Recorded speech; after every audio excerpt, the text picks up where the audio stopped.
right, everybody, let's go ahead and get started. Just a couple of quick announcements before I turn things over to our task force chair, Courtney Washburn. My name is Jen Schneider. I'm the facilitator for the task force. I'm a professor at the School of Public Service at Boise State. Just as a reminder, as usual, we are recording this meeting. We have a couple of folks who are Zooming in with us today, members of the task force. So B. Black, Serena Hinojosa, and Rebecca Lemons. So welcome to all of you online. I'm going to turn things over for a welcome from Courtney Washburn. Awesome. Thanks, everybody, and good morning. I have a couple things to cover. First, welcome, everyone. This is week number 6. Am I right? We have this meeting, a meeting on Thursday, and then our final meeting on Monday. What we've done to be able to ensure that we heard the concerns and feedback from the community and the task force is kind of rearrange our schedule just a little bit. So today we'll hear from neighborhood leaders and task force members about their thoughts on better shelter and the proposed location. And then on Thursday, we'll take a deep dive into the land scan. And then on Monday, we'll work to finalize recommendations. We wanted to keep the schedule of the task force flexible and able to respond to issues that came up. I felt it was important to give the neighbors and the neighborhood associations an opportunity to present today. So that's what we'll be doing. A reminder, unfortunately, the emails of the task force have been sent out, it's my understanding, on social media. So unfortunately, we're all getting emails. You were asked to serve on this task force so that you could provide feedback and help get to recommendations. You did not sign up to be targeted through email. My apologies for that. A reminder is that anyone's welcome to email me anything, and it will become part of the record of the task force, and we will collect all those comments.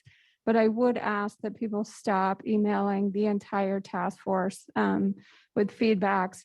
I find it disrespectful and not great. Folks did not sign up for this. They signed up to serve on the task force. So my apologies on behalf of however that happened. Lastly, I think we will move as fast as we can after today to get you an agenda for Thursday. I would expect that would come out late Tuesday, Wednesday, as we're working through this information in real time.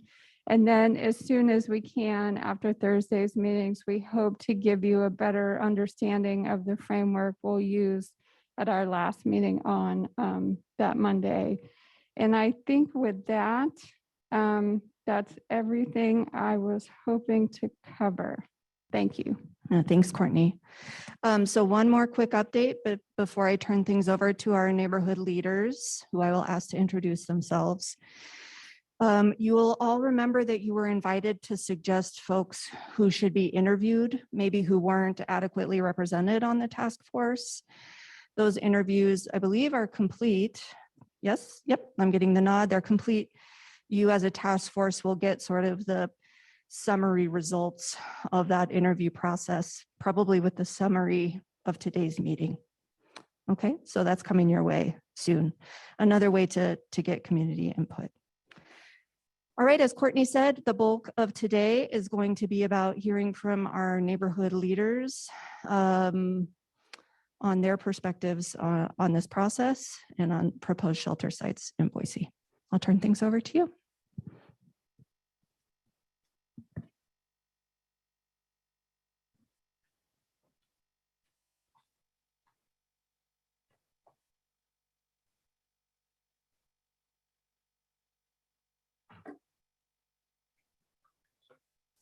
Oh, thank you. So, got it. Mm-hmm. Why is that on my laptop here? Not at all. Cool.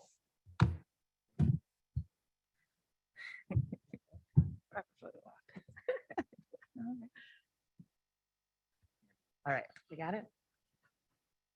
All right, good morning. Can everybody hear me okay? Perfect. My name is Jennifer Godoy. I'm one of the neighborhood leaders, and we're getting ready to talk to you a little bit about the neighborhood view of this. Figure out how to do this. It's over here. Why don't you put me? Okay, so we'll start with just a few introductions. My name is Jennifer Godoy. I'm one of the neighborhood residents of Veterans Park. I was going to wait till this all pops up so I can say everybody's names exactly right.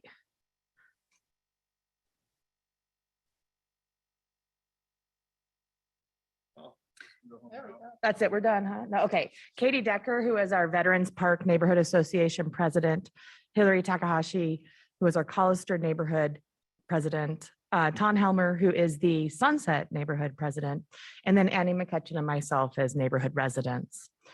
During this presentation, we would like to give you a viewpoint from our diverse viewpoints where the shelter might be considered. We also understand what we understand from our the time on this task force, what we've learned during those last few weeks, and then also maybe make some suggestions for moving forward. We're going to start with just a little bit of an overview of what we view as our impacts from our lens. And then we're going to move it over to some focus on the specific neighborhoods from Veterans Park and Collister. And then Tom's going to finish with some thoughts from the Sunset. And then we will finish with question and answers. And I understand that the cards are available to write your questions on. All right, so I'm going to pass it over to Annie now. Hi, so my name is Annie McCutcheon. I am a neighborhood resident. And I'd kind of like to just start by introducing myself and why I'm part of this task force. I have lived in the Veterans Park neighborhood my whole life, 35 years. I've grown up in that neighborhood. And when I was initially asked about being on the task force, I think I brought a unique position in that I hadn't really decided yet. I came into this with an open mind, hoping to consider different viewpoints. And so I'll kind of go through what the experience has been like. I will say this first presentation was put together and agreed upon by the 5 of us. So this was really something that we worked together to come up with and bring to you today. So first I want to kind of start with a thank you to the task force. I think this was something that the city didn't need to do, that they did, and brought all of us together to come to some sort of compromise. And so I thank you all for being here. I know that this has been something that you've all had to dedicate your time to, and we're all busy. So I just think that's an important thing to recognize as we go through this process. Also, the composition of the members. I know there's been a lot of talk about that, and I found this to be an open process where we have all been able to communicate and to share ideas, even when we don't necessarily agree. And I think that's an important thing in any contentious issue, which I think this has become. I think it's also important that we came into kind of a mess. This is a hot issue right now, and we came together to try to work through it and figure out a solution. I kind of want to also speak to the neighborhood leaders here. I think it's obvious the association presidents why they were picked, but we don't all agree, and we haven't throughout this process. And so even today's presentation, this one that I'm here presenting right now, was something we had to come together and work on. And it took us hours. It took us hours to come to a point where we could have some sort of consensus. And we did that. And so I just really want to stress that that feels like something that's been sort of missing in this process, but is a possible thing that we can do. I also really want to thank IFS for participating in this. I think it gets lost in this process that they didn't have to do this, that they volunteered to come and be open about this process and to take into consideration what has been positive and negative feedback. I think that's an important thing for all of us as community members to remember. Another positive, you know, I was talking about this before, communication within the task force.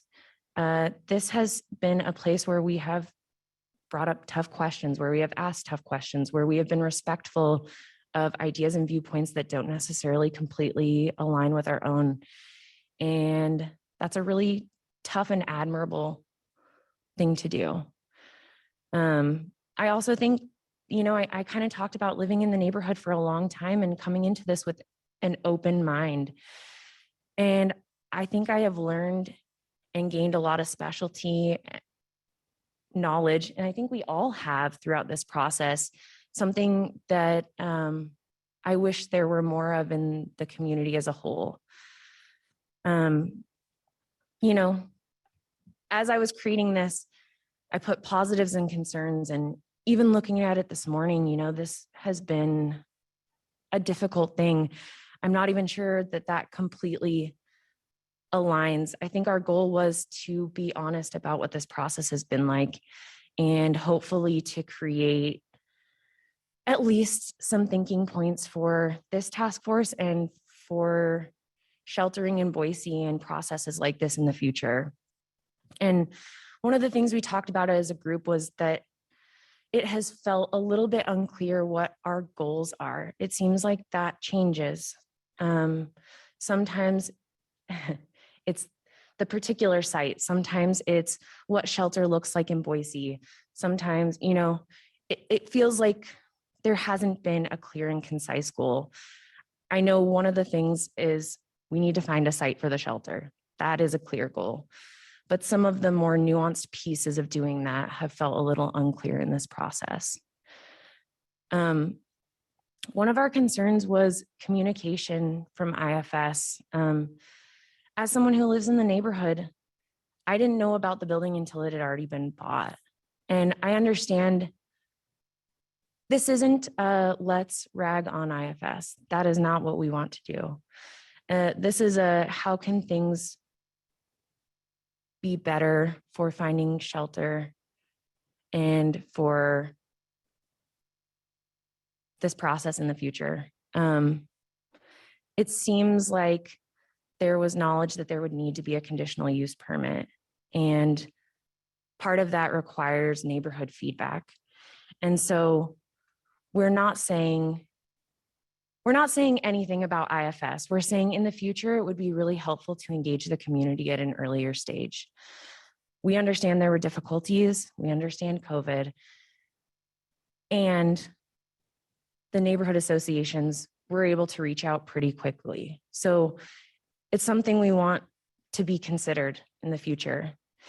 We've done a lot, and part of our specialty knowledge that we've acquired is that community engagement is very important and integral to the process. And the Shelter Better info that we've learned, that really helps with getting a neighborhood on board.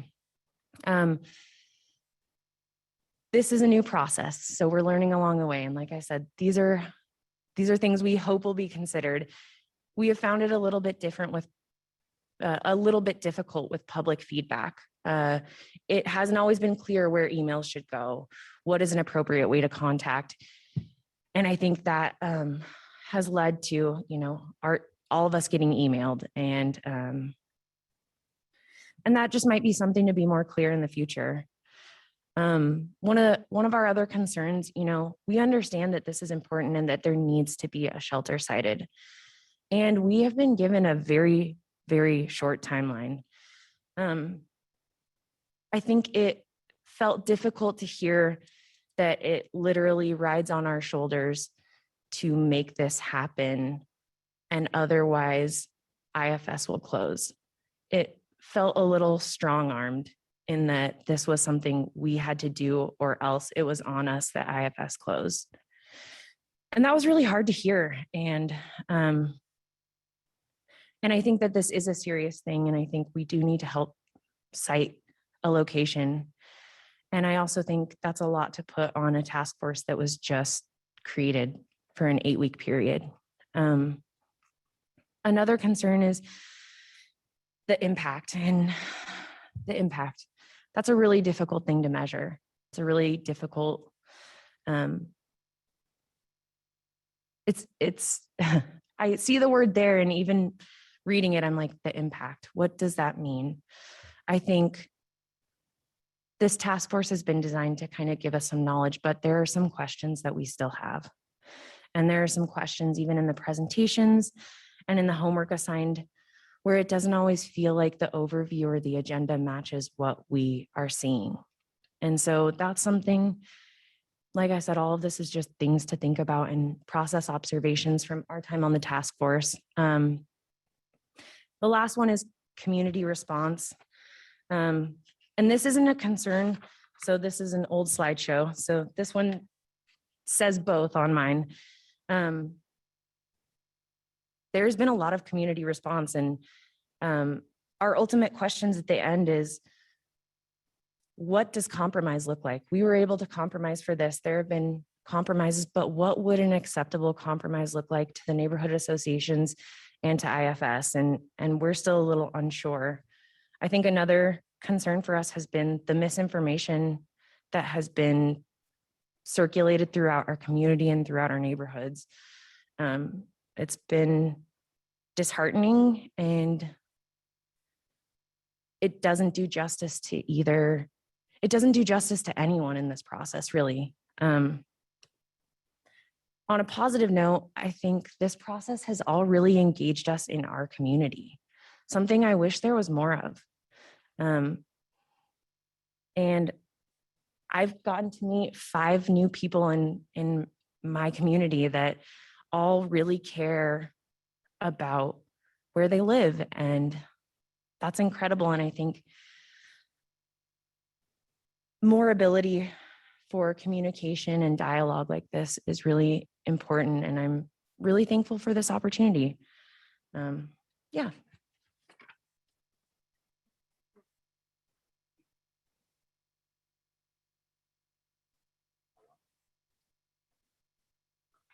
Hey, I'm Tom. Am I close enough? Am I good here? So, we got to get together and discuss all the different feedback we've been hearing for the last 8 months. These are kind of some general opportunities that we thought of as a group. So first and foremost, we're with this shelter in this location or any location, we're going to see the parts of society that we don't always want to acknowledge. And I know that's kind of a weird way to start off with, but for me, especially, that's very important, because I don't want, one thing I always hear about people come to Boise, I hear people come to Boise because it's such a clean and nice city. And to me, that's just coded language for, like, we don't see homeless people and people we don't like. And for me, I think it's important that we acknowledge that there are many parts of our society. And then more importantly, this is an opportunity for us to give back, for me to give back, for all of us to give back to those people and help them out. In addition, it's important to have workforce training and the needed skills will help fill the needed people to fill the labor needs, I guess. There are a number of businesses throughout the city, on State Street especially, that need people right now. This is an opportunity for us all to help be a part of the solution. And it's also potential to increase the socioeconomic diversity within our communities.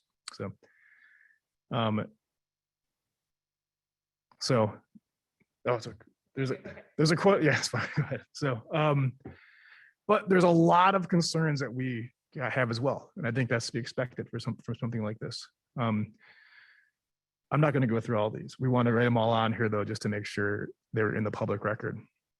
But things like loitering, improper disposal of paraphernalia and drugs, human waste, litter, nighttime departures from the shelter, noise, property values going down or property values going up, we don't know.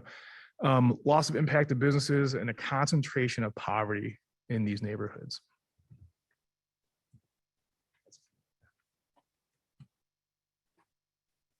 Hi, I'm Hilary.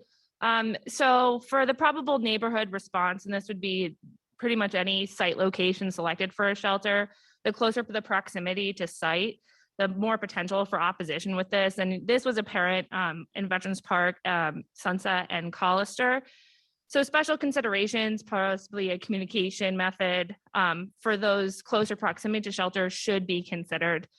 That being said, there are some issues with part of the data that we did collect. We are on a very short timeline from this being announced to when the first conditional use permit was going to be admitted. And so for a bunch of volunteers, we had to put together ways to directly engage our community, get feedback, all within a few week period, and possibly prepare for planning and zoning presentations. So improvements on this area could be made, which we could have also reached out to the city for support, but some city support, like SurveyMonkey, you only get 40 responses, and then like you have to start paying for more stuff after. And as volunteer neighborhoods, we necessarily don't have those resources on hand to be able to adapt. So going forward, between the neighborhoods and the city and the shelter, we should work to really gauge the residents as far as their comments, concerns, and considerations for the area. So State Street specific quickly. This does meet much of the vetted criteria that we have been given over the course of this task force. It is on the access to bike lines, transportation on the green belt, banks, grocery stores, parks. There is a potential concern of violence towards shelter guests and staff. So we would have to work as a community on both sides to engage in that, and travel time to other important services. That being said, we do realize that Terry Riley will have some type of presence in this facility. So that is not something that we are contesting. Then, can you change the slide? Coming together as a group on recommendations for moving forward. I will say that we did unanimously feel that there should be some community considerations in the site selection process, and we felt that there needs to be more time to evaluate and identify those as a group and figure out how they work in the scoring rubric. Right now, we don't have any community considerations listed on the feasibility criteria board. And then we wanted to recommend that additional transparency be put forward such that the various plans and procedures and conditions of approval were all subject to public review and open to the community. So we're short on time, so we're going to just be cruising through all of these presentations. Please feel free to write down questions as they occur, and they'll be collected on the note cards by Rachel. Can you bring up the other presentation?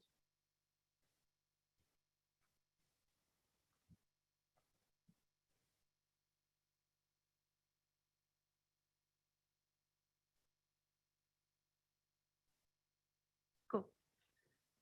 Let's see where you work.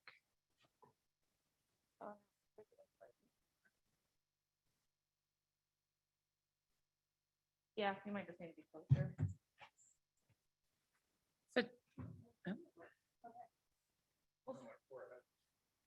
Okay. All right. So additionally, so Katie and Hilary, we're going to do a little more focus on the our neighborhood. And so we're going to shift between general site and more site specific to the potential impacts for the proposed State Street location. All right, so just a quick outline of everything we are going to try to get through. I obviously thank you. None of us had to be here, and we all chose to take time to come here. And nothing in this presentation should be construed as lack of compassion. We just believe we need to truly identify those good and bad impacts to be able to create fundamental solutions for the communities and surrounding site locations. All right, so first off, residential buffer. So for those of you who aren't aware, the current city planning and zoning code is going through a rewrite process to be released in October of 2022. In this proposed draft module released this past April, there is a specific guideline that shelter may not be located within 300 feet of a residential area. I am not sure what guided the city to this conclusion. I'm not privy to their research, but based on what the research they've done, the city planners and officials deemed it important enough to address. So with this, the city has an opportunity to actually codify potential shelter site criteria during this code rewrite. And the task force is working on establishing some of those site criteria. That being said, the city, citing my criteria, may differ from IFS because of business models that are required. And so should we just ignore a buffer because of this possible timing potential between these two things?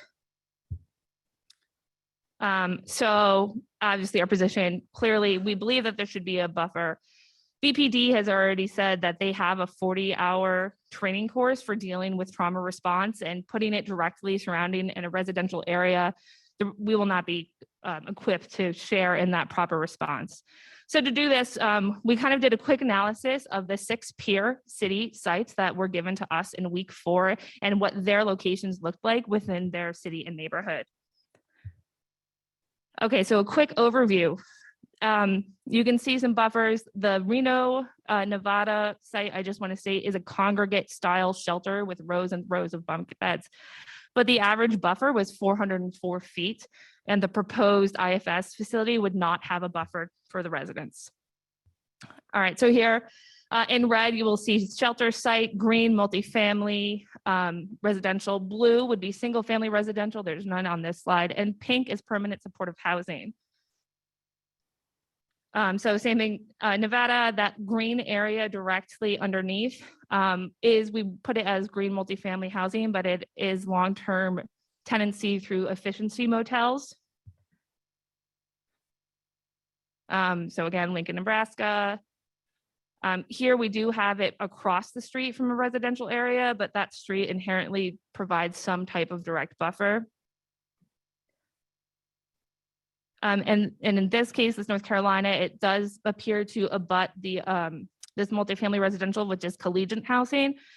But once we zoomed in and had a closer look, there is actually a large parking and green space areas, which has an approximate 300-foot buffer. So again, very little residential around it. And now we look at the proposed IFS site on State Street, and we see the predominance of it being surrounded by single family homes and residential housing on 2 sides of it with 0 buffer to these areas. Another thing that we gleaned from doing that exercise and looking at that data were the various capacities versus building sizes of the shelter. So in this graph, in this chart, we've normalized that to a building area per shelter guest. Again, we see Nevada, that 704-bed congregate shelter, being an outlier with very little space per guest. But otherwise, it was typical to provide 200 to 300 feet of space per guest, and the proposed facility would be 136. This is part of the fundamental assumption of, will there be space that shelter residents choose to stay at the shelter, although it is available during the full 24 hours a day?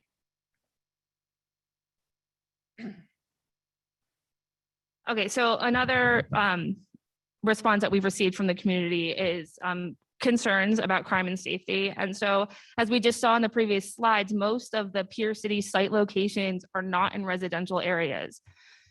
So another problem is the safety and crime concern expressed by the community, is this reasonable? So we went through a little methodology process, and we did some mapping to show some call types. Okay, so theft, burglary, and or alarm. This red circle that you see is the Rite Aid at 15th and State. But other than that, there is a congregation down by the IFS facility. Combined alcohol and narcotics is going to be next. So up to 10% of those who are shelter avoidance state drug culture as one of the reasons. And we have spoken with neighbors who live in our neighborhood and who were formerly experiencing homelessness. And one of the things they were happy to be distanced from was this drug culture at the shelter sites. And they were concerned about it now coming into their neighborhood. Although we do realize that IFS does not allow drugs or alcohol in their facility, the worry is that they will be pushed off-site to the surrounding areas. So again, we've got violent crime. So the proposed site versus current site.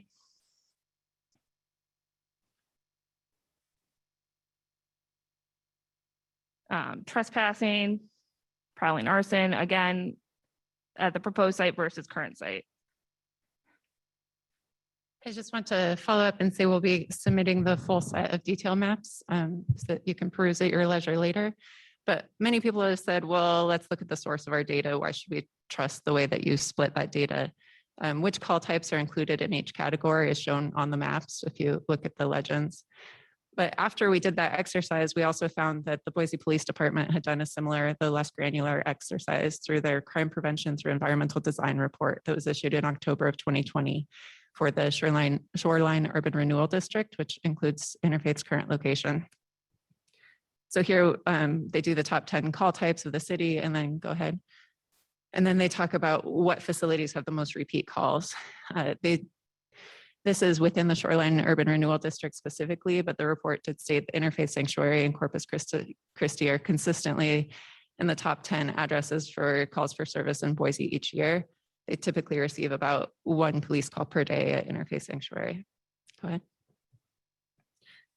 So we have heard that the Boise Police Department plans to reallocate resources wherever the shelter is located. We know that City of Boise included a budget line item to reopen the Willow Lane substation. And we do see that there will be an increase in calls to service for the area. So a foundational comment here is that calls for service is a reactive response once a problem has occurred. And we would prefer as a community to have proactive solutions that prevent problems from occurring. And also, you need to ask the question of what that calls for service looks like in the community. This is a residential area. So the increase in noise pollution and emergency traffic could be considered impacts on their own. Go ahead. Oh, the SEPTED also reviews fire and EMS calls. This was similar to our own data as well. They reported around 150 calls per year over the SEPTED period, which would be about 3 calls per week to the Interfaith facility versus 4 calls per year that the Salvation Army facility on State Street currently experiences. So again, siren noise would be the foundational concern there. Okay, so in wrapping up with some of the police calls, is there enough public service infrastructure and capacity already located within this neighborhood? So fire station, it's at the corner of Sycamore and State. It currently doesn't already meet a 240-second response time, and there are no EMS crews in the area that can either. Our library facility is a very well utilized facility, and so do we have enough to accommodate the excess guests, and will there be other infrastructure considerations made for that location? And then we've got a few other, but we're going to keep moving along here.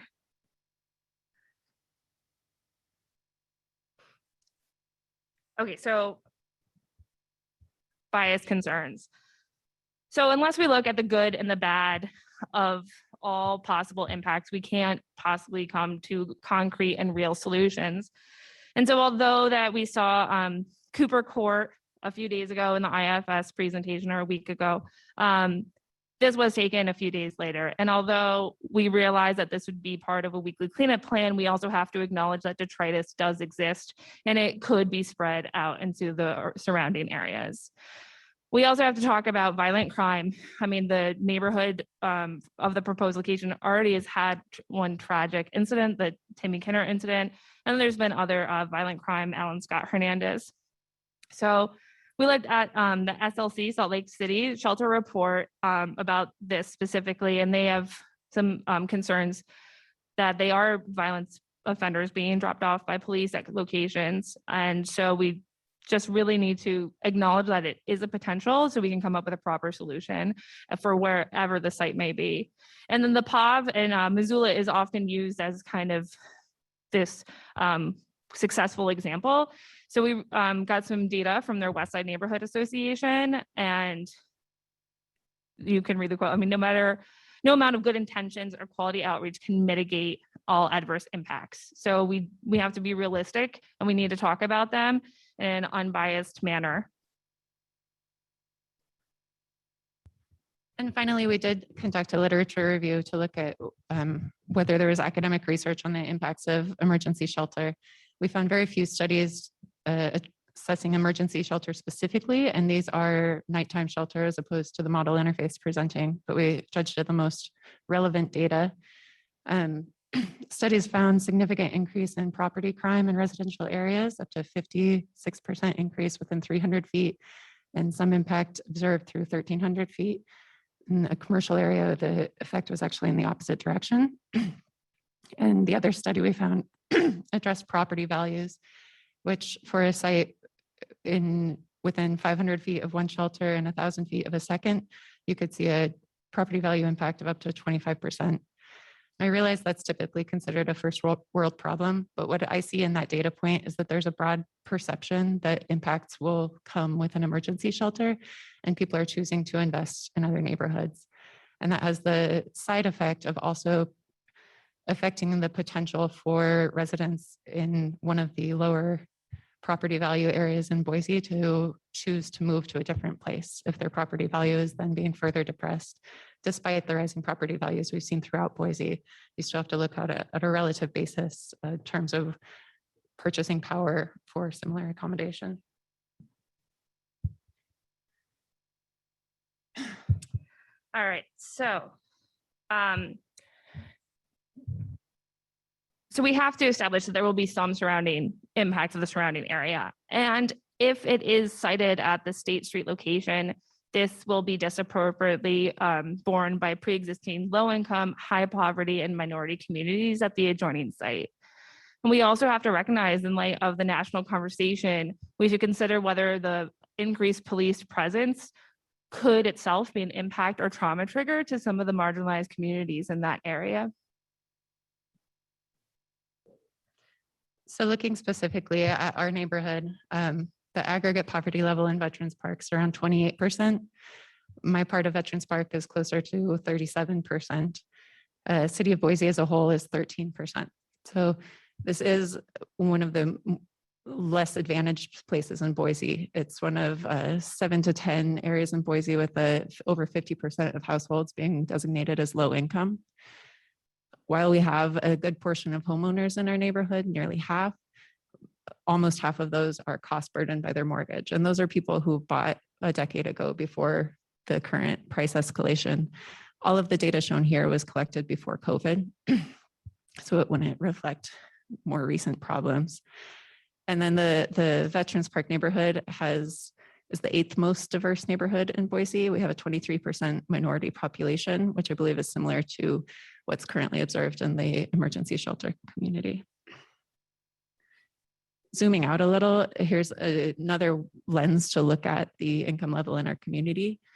We do host another shelter in our community. We host a permanent supportive housing facility. There are multiple low-income developments in our community. We are currently working with the city of Boise on the design details of the Arthur Street project, where we expect about 75 low-income units. And we've also heard that on the edges of our community, we expect additional low-income housing coming soon. We've heard that the Good Sam Home, which currently houses about 45 very low-income individuals, is looking at expanding to around 3 times, and also expanding to incorporate the Good Samaritan Village, which is about 75 units. And you can also see that within 1,000 feet or so, you have multiple additional low-income housing developments in Collister. Zooming out to Boise as a whole, you can see that that is a cluster along the State Street corridor where we're preferentially building low-income housing and social services. Go ahead. So that leads to the question of fair housing. The Fair Housing Act has 2 primary functions. It prevents discrimination for protected classes, and it also stipulates that people of all income levels should have a choice in which neighborhood they choose to live in. This talks about if we cite all of the low income housing in one area, then people don't have that choice. I think a similar argument for that could be shelter. Right now, we're looking at moving a shelter from the only neighborhood with multiple shelters to the only neighborhood with one other shelter. So it doesn't increase housing choice for that community. I also want to note that the Fair Housing Act criteria are federal, but also incorporated into Blueprint Boise's comprehensive plan. And another view of that, this is number of housing and shelter options offered within each neighborhood association boundary, normalized per square mile. So as you can see on the left, Veterans Park is currently the second highest. It's the only one to offer transitional, permanent supportive, and low-income housing, as well as emergency shelter. Downtown Boise does have more shelter and low-income housing on a per mile basis. But if you assume that 200 beds of emergency shelter are added to Veterans Park, then we would exceed downtown Boise's existing concentration of publicly supported housing options or privately supported. And if you look at the scale at the bottom, it would actually exceed the current concentration as well as exceeding as a whole. All right, so I'm just going to leave this up for a few seconds, but really concentration of poverty, we're talking about that exceeds the 20% poverty example. And so we're going to go through and quickly, I know we are coming short on time, so we will. So these are pretty technical. We've linked the paper so you can look at it later. But the first half are basically talking about peer influences, role model selection. This is something that I've seen in my children, linked to exposure to violence. We've had low-income children visiting. Our kids spend a lot of time outside, so kids from the half-mile surrounding area end up at my house.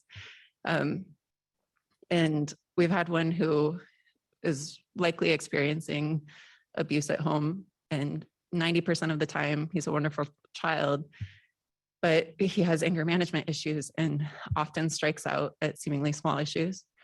So we tried a lot of timeouts. Let's calm everybody down, move back, but we don't want to send you home because we don't know that you have a safe place at home. We don't know if you're eating at home. We don't know what you have access to. And it's clear that you want to be here. But when I started seeing my 5-year-old then display those behaviors to a local toddler that he'd always interacted with, well, it really brought home what the concentration of poverty means to me. He was in a supervised environment. We'd had talks about how we are helping, but at the same time, it still brought additional violence into my family. Physical surroundings, that can be things like noise. We've established that noise can be an issue. We've established, so I think that a lot of the opposition that you're seeing from our neighborhood specifically is part of a gut response that there's a carrying capacity for any given neighborhood, and that our neighborhood has already reached this. And the research does support that conclusion. It indicates that you hit that carrying capacity and start seeing negative effects of living in a neighborhood with concentrated poverty at about 20%. And our neighborhood's already at 25%. All right, so we're going to get this for our citations, et cetera. And then we're going to close with Tom and thoughts from the sunset.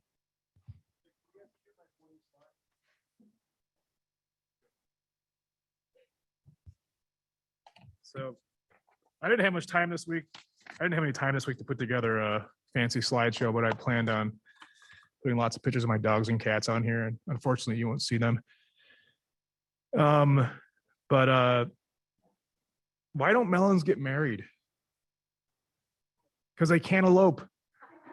Let's try to lighten the mood a little bit here.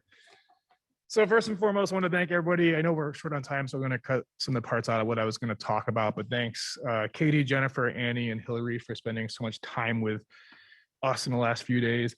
We definitely don't see eye to eye on all the issues, but we had amazingly good conversations. And even when things could have potentially gotten very tense, they didn't. So thank you very much for that.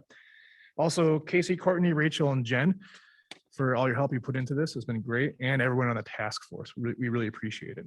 So I'm the Sunset Neighborhood President, President Neighborhood Association, or the President, whatever I just said. We have 3,000 residents in the Sunset. We are located about 2,300 feet from the proposed IFF shelter between the North End and Collister neighborhoods. I like to say that, like, while things are falling apart in the North End and everyone's suing everybody, and then this is going on over in Collister, I'm kind of down here hoping everything goes in my head. Unfortunately, it's not. I first heard about this I actually heard about it in November. Someone randomly emailed me. I thought it was misinformation. But then when the official announcement by IFS came out in January, it was pretty obvious right off the bat there was going to be significant neighborhood opposition to this.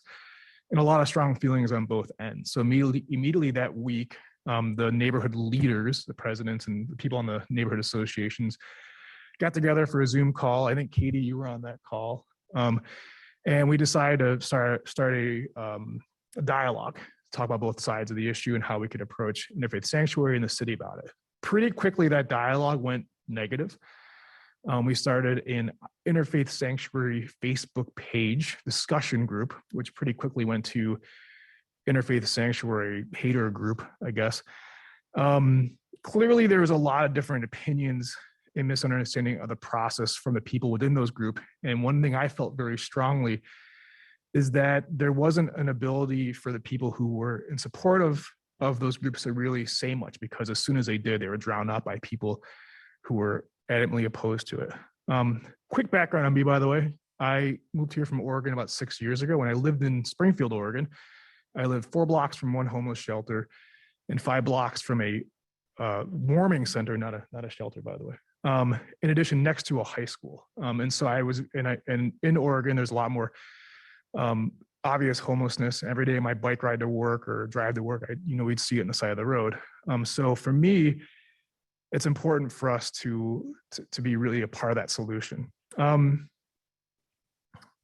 anyways, looking back on, we had this loud negative reaction from the neighbors, from the people in the neighborhood.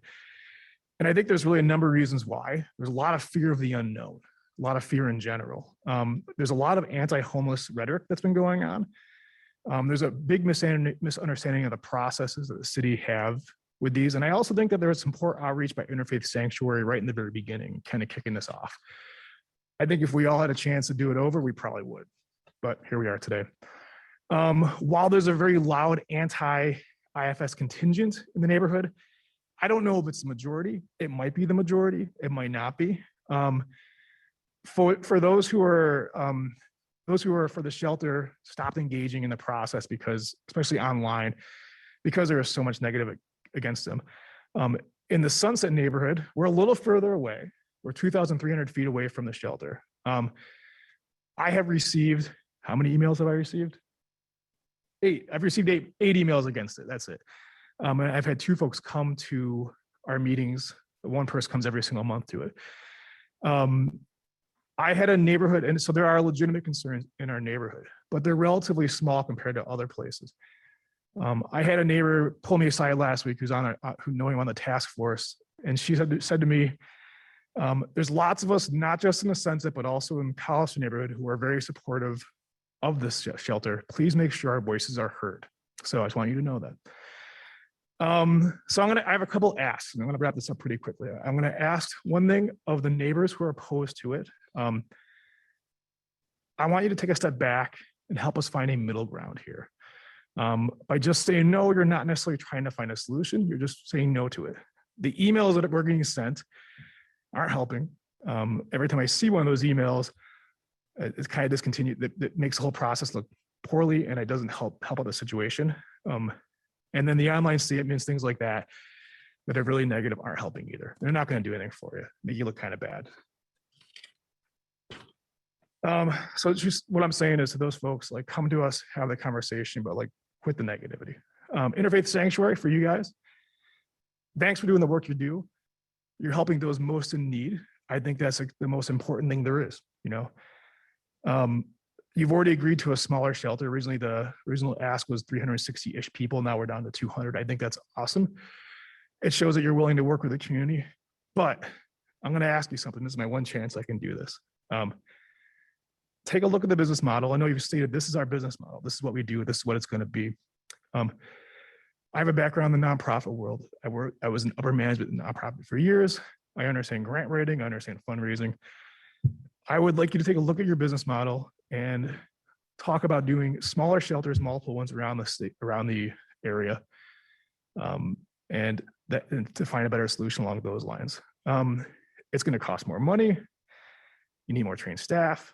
You're going to need more partnerships. But start with this shelter maybe and expand it to other places, something along those lines. So look for that middle ground if you can. So, and then finally to the city, I'm going to ask you to make this task force worth something. Someone yesterday in our last meeting said to us, when we were meeting last night, one of the people said, I hope this isn't just a city trying to check off a box. So I'm asking you to listen to us and take what we have to say into account. 5 years from now, I don't want to look back and say, I was on that, nothing happened. So in the end, there's a solution. We need to figure out what it is. And at the end of the day, we are helping the people that need it the most. So I want you also to remember, what's our motto in Boise? Boise kind. So thank you for putting my notes. I appreciate that. All right, thank you, Tom. I'd like to give everybody who presented today a round of applause again. It's so hard to present in this mode. Thank you. Appreciate you. Okay, a couple of questions came in while you were presenting neighborhood leaders, and there may be a few more. And if we have time, we can also open up to live Q&A to folks in the room and online. So the first one, I think this is probably for Katie and Hilary. So this is around crime and safety. And the question is, won't there be more sort of crime and safety considerations, around violence, loitering, trash, if there are not enough beds to house homeless folks in the city every night and if they're on the street? So I think this is a question about like sheltered folks versus unsheltered folks and unintended consequences. I think that the corollary to that point is, where will the crime and safety impacts be located? I think that there's a perception that those are being exported from the natural gathering point for people looking for services near the social service agencies downtown, and then exporting to a low-income, high minority community, and that's where the equity concern is coming in. Okay, thank you. Any follow-up to that? Okay, this one's for you, Annie. Do you mind popping up? So I think this was just a question asking you maybe to elaborate a little bit more about that impact bullet point. Is the concern impact to the neighborhood or impact to the shelter or both? Yeah, so when we were kind of talking about it, that's why I said the impact bullet. I should have written more after the impact bullet. I think both of those things are concerns that we talked about. We were talking about safety for the guests. We were talking about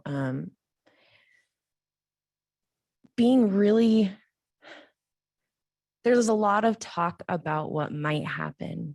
And honestly, when it comes right down to it, we don't know exactly what the impacts will be. And so I think it's a reasonable thing for that to be a concern. How we handle that concern, I think, is open for discussion. I don't think we have the best answer. I think there are lots of answers. Thank you for that clarification. This is really for, I think, the presidents of the neighborhood association. So Interfaith sent a good neighbor agreement for neighborhood association leaders to review. Did you have a chance to review that? And do you want to say anything about it? So it was a chance to sort of start good neighbor relations off to improve engagement and communication. I know I personally have not seen an agreement, but I have also a more recent president of my neighborhood association. So I'm not sure if it got lost in some of our shuffle or not, but I would love to take a look at it. So please resend. Yeah, thank you. Katie, do you want to respond? My only guess is that maybe it could be from the beginning of the process, in which case it would have been perceived as a draft of the existing agreement downtown.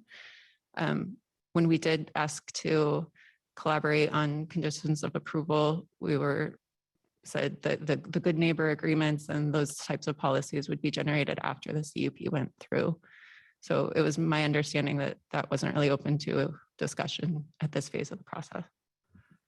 Katie, I might just have you stay up there if that's okay. I think this one's probably for you and or Hilary. How did you consider or account for your own implicit bias when you were talking about unhoused people sort of as being mostly violent or drug users, for example? It's certainly not my intention to imply that most people are violent or drug users. It's my intention to show that there are accumulations of these calls to service at this facility. The data is indicating that this is a very small percentage of the overall population, but I think we need to still look at this. If you have 1,000 people coming through the facility each year, if, for instance, I think the violent crimes maps, the maximum point size was about 45 or 50 crimes indicated. And that was over the period of 2 years and 2 months. So it's on the order of 1 to 2 crimes per month. So it's certainly not a large percentage of the population, but in terms of neighborhood impact, you're saying you're exposing the surrounding residents to 2 violent crimes per month. Okay, thank you for that clarification. So the two of you also presented some of the buffers that are around other cities' shelters. Could you talk about what types of buffers exist, maybe a little bit more, and what that might look like in Boise? So I think this is asking for a hypothetical, but maybe you could just reflect on what that could look like here. I mean, so due to our time constrictions, we didn't look into the specific construction and structure of buffers, but from apparent visualizations, there's anywhere between green space to concrete, streets, parks, parking lots. And I don't know that we can answer what a buffer would potentially look like for the city of Boise, but I think part of the additional siting criteria of community concern and response that we're asking for, that buffer should be addressed and explored more as a whole. Okay, thank you for that. Katie, this one's for you. Let's see if I can put this in a helpful way. So you had the sort of vignette where you reflected on the interaction between your child and I don't know what language to use here, a child from a low income background. And that felt like it had some negative effects for you. And I think there was some reaction from someone online to that. I wonder if you could talk a little bit more about whether or not it's fair to base your reactions about the shelter on that kind of personal interaction. So I've been trying to communicate that it's not a condition of homelessness, but there is a broader effect of having a high concentration of people living with struggles. So to be clear, that's not the only engagement that we've had. That particular child doesn't live on my street. He's since, I believe, was living doubled up with grandparents and has since moved on to different housing. But I've had similar instances where I'm overhearing other children telling my children about their aunt went on a date, and as soon as she got there, she got out of the car and got shot. I've had instances where a child who's been at my house playing with my kids every single day for months showed up unannounced to Thanksgiving dinner and told us that he was moving that day to a different location. There's just a high level of instability and exposure to trauma in the population who's struggling to make rent and struggling to maintain secure housing that has been part of my lived experience. And I think that increasing the struggles will tend to magnify the effects. Okay, thank you for elaborating. So this question is for both of you representing veterans and Collister. If the majority of the concerns you talked about could be addressed, would the neighborhood associations support or be neutral about the proposed State Street site?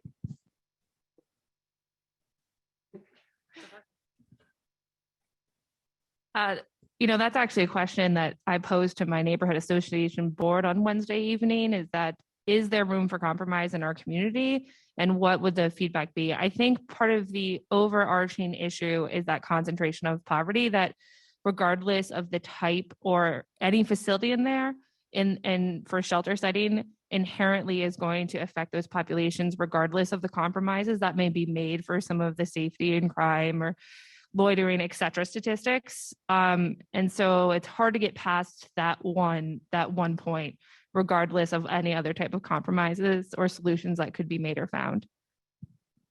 So that particular, just to make sure I'm putting a point on it, that particular issue makes compromise Very, takes it very off the difficult because it's still anything here will be unduly burdened onto a, marginalized, disenfranchised population regardless.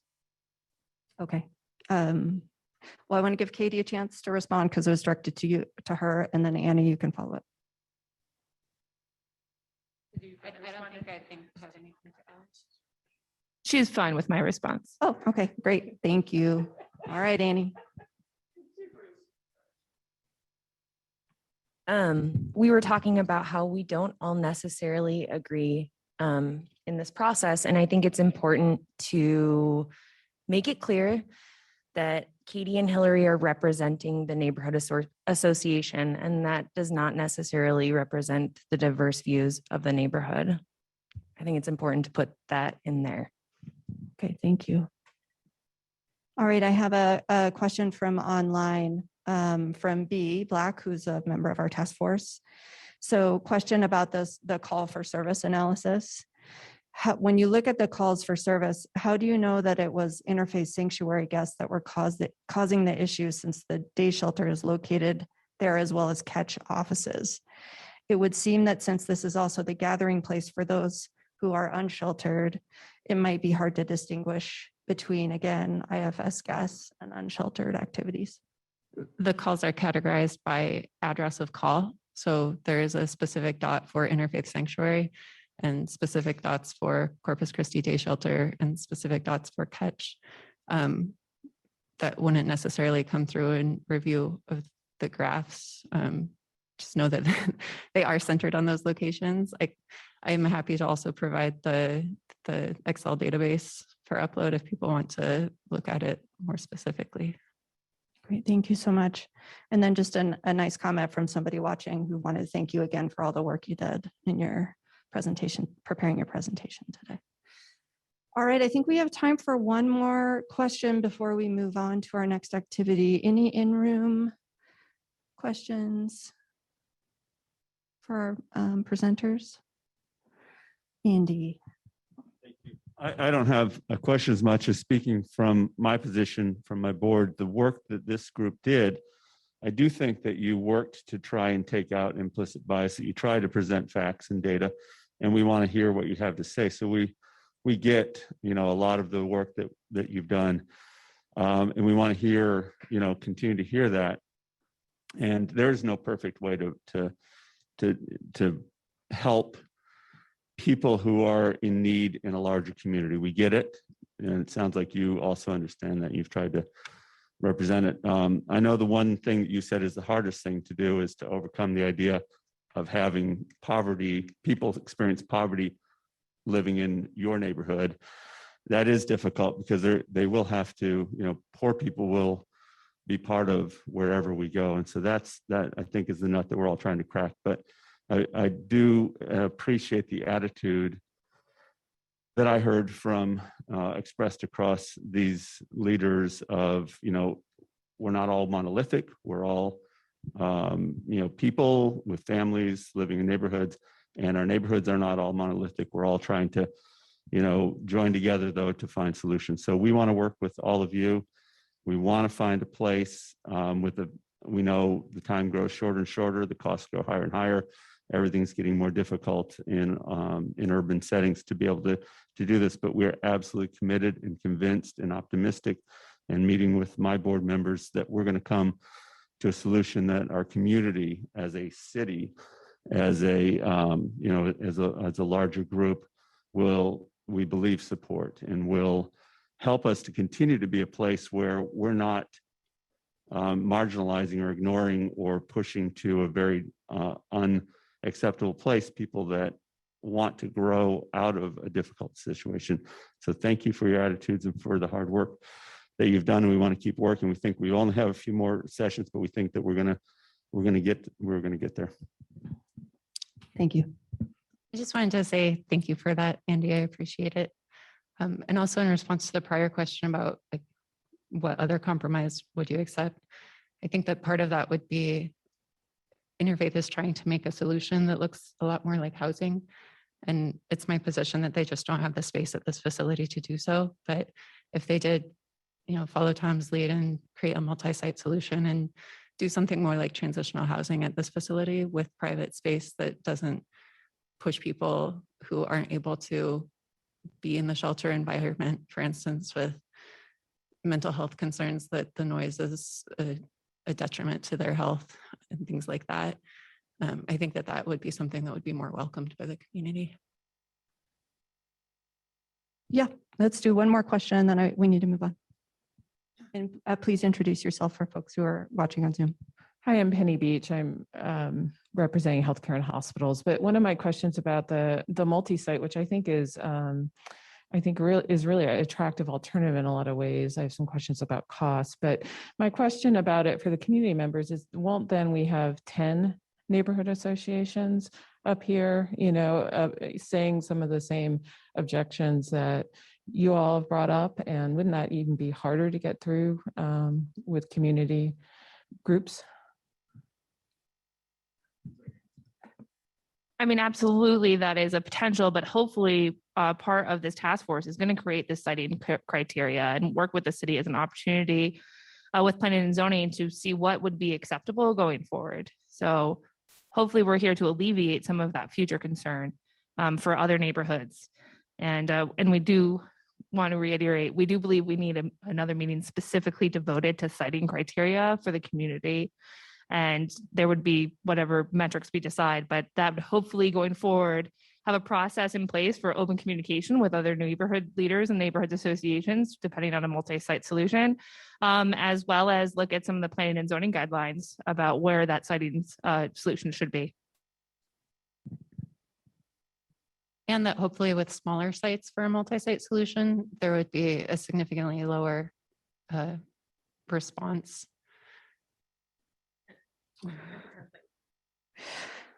Okay, thank you again. Appreciate it. Thank you for taking the time to present today and all the preparatory work that took. I appreciate all of you.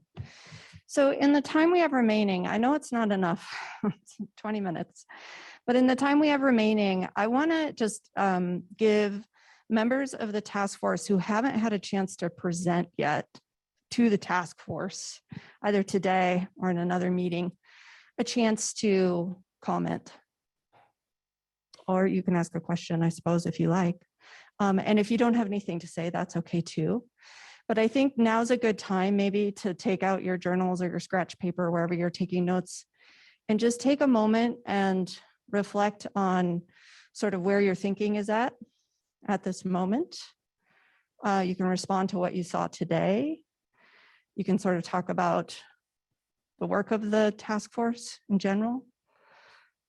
And then we'll take the remaining time for you to share.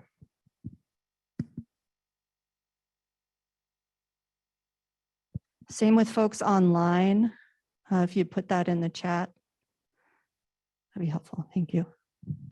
Task force members.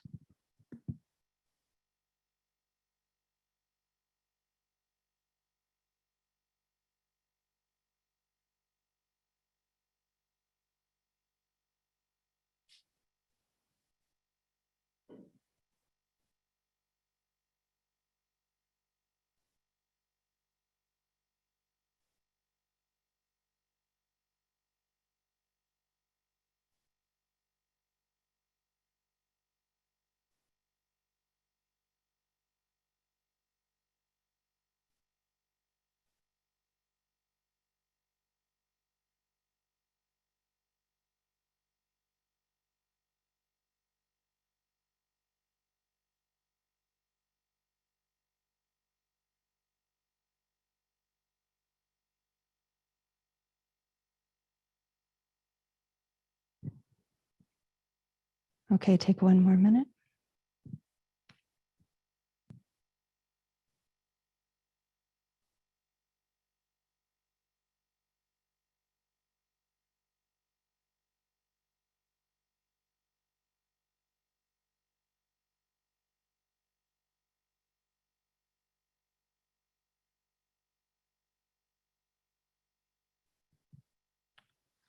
And we'll just start with asking for volunteers. Anybody who might want to start? And then if that doesn't work, I'll call on people. And make sure to introduce yourself, please. Thank you. So I've been pretty quiet the last couple of weeks on purpose. I really wanted to listen. I really Elaine, appreciate- can you introduce yourself and then hold your mic a little closer to your mouth? Sorry, Elaine Clegg, City Council. Really wanted to thank both Interfaith Sanctuary and the neighborhoods for the presentations the last couple of weeks. I think for me, very insightful, clearly heartfelt, a lot of work in both of those. Those of you who know me know I'm sort of the big picture thinker. And while our task is the shelter, it's hard for me to separate that from all of the other things that need to be addressed if we're going to have a successful shelter. And I hope that everyone in this room would agree with that. And so as I've been thinking through this, I've been thinking that, in fact, we, hopefully can come to some compromise on a site for a low barrier emergency shelter. But if that's all we do, we'll have failed. Because as I see it, we need a whole bunch of things. We need a recovery space. We know that half the people who are served at Alamba today really need to be in recovery, and they have nowhere to go after they're released to do that. We need more space for those who are chronically homeless but not medically fragile. And so they need different services than medically fragile. They're not all the same. They don't need all the same services, but their service need is different as I've talked to the service providers. And so whether it's on the current site of New Path or on another location, I think we need more space for those folks. To make that more effective, at least as I've learned, we really do need to serve the medically fragile. I know that Interfaith Sanctuary has seen that need, and their proposal attempts to address it. I personally think that all of us would be better off, including those being served, if we could figure out a way to do that in a separate facility, even if it's nearby. I know that there's a Coalition to End Family Homelessness, and they have a goal of 300 housing units. If we could meet that goal, it would take a lot of pressure off emergency shelter. But we need a low barrier emergency shelter, and we need that shelter to be able to take families. And we hope that we can do it in a way that makes it a bridge to housing and not just a long-term emergency shelter option for everyone. In addition, I think we should be thinking as a community how to provide low barrier housing opportunities for those maybe with a criminal record or some other challenge that makes it very hard for them to rent. So if we could take that barrier away, and otherwise they're typically able to work, they don't have as many other challenges, but they just can't get into a housing unit. We should be thinking about that. I just And wanna make should sure be we give thinking others a about low chance to share scattered too. site. Okay. I'm wrapping up. We should be thinking about all of us figuring out how in every neighborhood in this city, we can provide scattered site housing through ADUs and boarding opportunities for people in need. If we could do all of that, we'd all be better off, including the people in need. But at the heart of it is we do need a low barrier shelter, and we've got to figure out where that can go, because if we don't have that, the rest of it will fail. Yeah, thank you so much for those reflections. Appreciate it. Yes. Laura's making her way over to you. Sarah.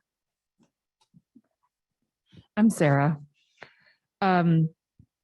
the things that have really sort of stood out to me that are kind of rattling around as we're moving forward are the real need for increased capacity for day shelter and all of the services that provides, including around inclement weather and things like that. And whether that's in a shelter site or not, but I think that's just a need that really leaves me thinking about how we make sure to include that in some of our considerations. The need for community engagement continued even long after whatever the proposals are that are decided, that to help sort of both support shelter and housing and mitigate negative impacts in the neighborhood, that a community needs to kind of continue to be connected and involved. And then after your presentation today, which was really deep and wonderful, and thank you so much for all the effort you put into that, I'm really struck. I think I just want to echo, like, what does compromise look like? And how do we get at that outside of just the ideals of compromise, but in terms of financial feasibility and long-term sustainability? Yeah, thank you so much for those comments, Sarah. Appreciate it. I'm Stephanie Day with Catch.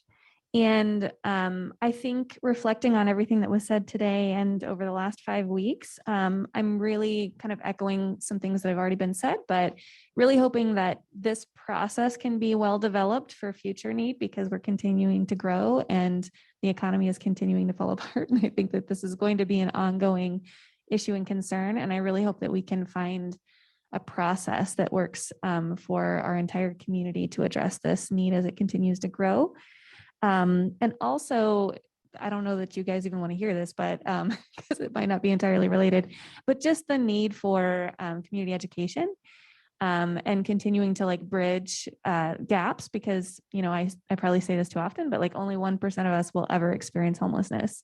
So if we don't have lived experience, it's very hard to understand. And if we don't understand something, then it's scary. And so just like continuing, hopefully, I know people have mentioned enjoying this process and feeling more connected to their community and more engaged, and hopefully finding ways that we can continue to do that beyond just this task force. Yeah, thank you for those comments. Other folks who have not had a chance to weigh in yet.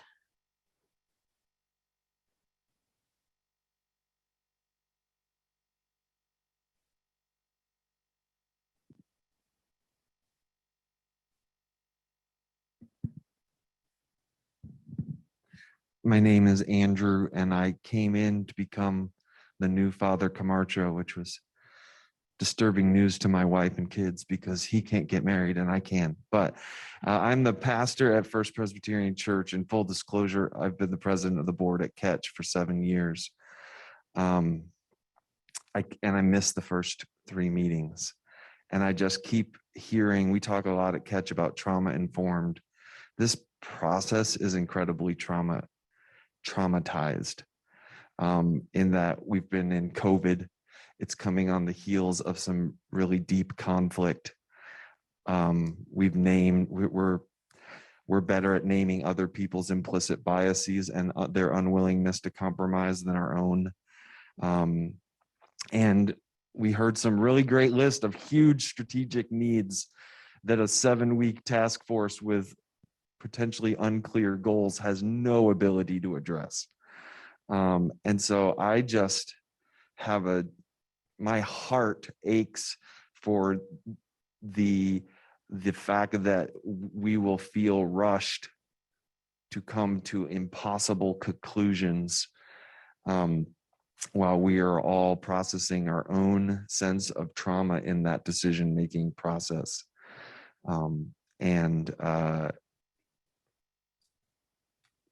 Oof. Yeah, thank you for those insightful comments. Anybody? I know we have B and Serena online. Rebecca, just want to make sure you have a chance to weigh in if you want to. Thank you for that. Just want to really appreciate, again, all the work and time and effort. For formulating some thoughts that I will share, but I don't feel like I have them put together well enough in the time that's left. So happy to cede that time to others who may have it already formulated. Thanks, B. Just waiting a beat.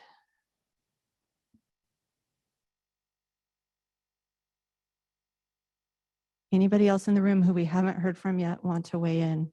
Just giving you an opportunity. Am I one that hasn't been heard? No, from? we've heard from you. You have to wait 1 minute. Let me make sure we've had a chance. No? Okay, Jody, go ahead.